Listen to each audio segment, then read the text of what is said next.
Hey guys, what's up? This is Shimo here, and I just wanted to talk about some of the KR patches that happened on the 25th, which were a bit convenient, and my own little opinion on some of them. So this one, honestly, I predicted to come. I don't know exactly when, but the adjustments of materials, of like costing and crafting and things like that, have been done in the past multiple times, and adjustments and stuff like that.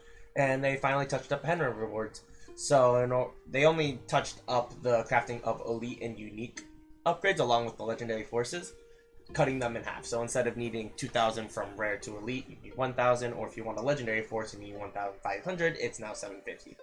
Which is still pretty nice. I kind of wish they adjusted it a little bit more than just cutting it in half in order to make it easier for some people to get into farming it. Because Henry still, like, for some people, isn't the best kind of content to run.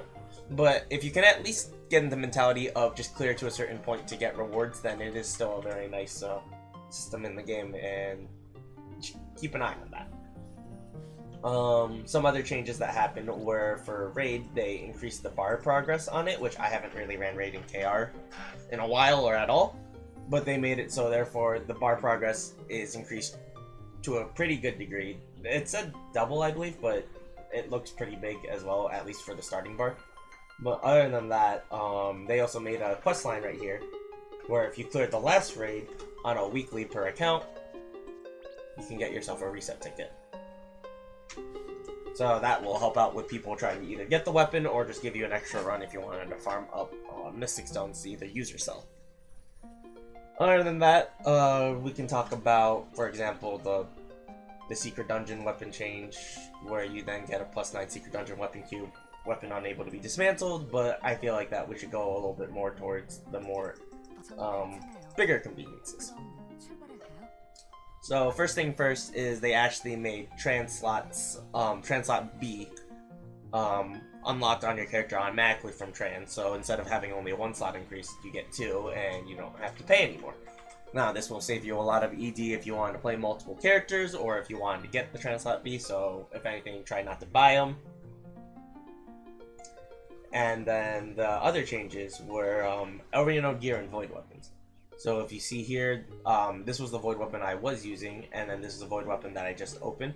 The cube will still say prototype if you have that type of cube. So they actually converted, they just added a new void weapon into the game, and then they shifted the old one to have the word prototype as a warning being, this is old content, you don't really want to use, you could use these if you want, but then you would have to use energy discs, and energy discs aren't able to be obtained anymore, or energy shards. You can still use the discs and everything, but you won't be able to obtain them anymore. As for Void, so therefore now you actually have to grind the latest Void to try and get the weapon right here, which is then pretty big in a sense of trying to accomplish and getting that. So therefore, if you want, you can dedicate some characters to trying to farm this and then working on it, spreading the cube to your account, and it'll be pretty nice. The next thing is Elrionode armors. So these are the old Elrionode armors you would get from the storyline, which would come randomly +7, +8. You can think about the mythical +9 roll, but who even knows if it even happened or not. And you can see that I already had like the tiers and everything like that.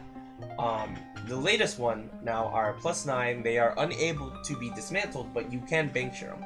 And this is a quest per character, so if you want, you can even farm this through multiple characters. If you want to be a little bit cheeky, try Blacksmith RNG, see if you can get yourself +10 or anything like that, just for the little extra tier slot and boost in stats. You can feel free to try if you want. It's not, then all well.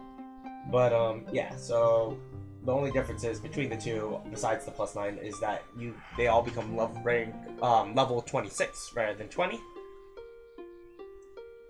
And the gloves have 3% more ASD. So as you can see, it kind of helps out in terms of stats and stuff like that. The only thing I do not know actually is, let me test this right now, is if you were to wear two pieces of them.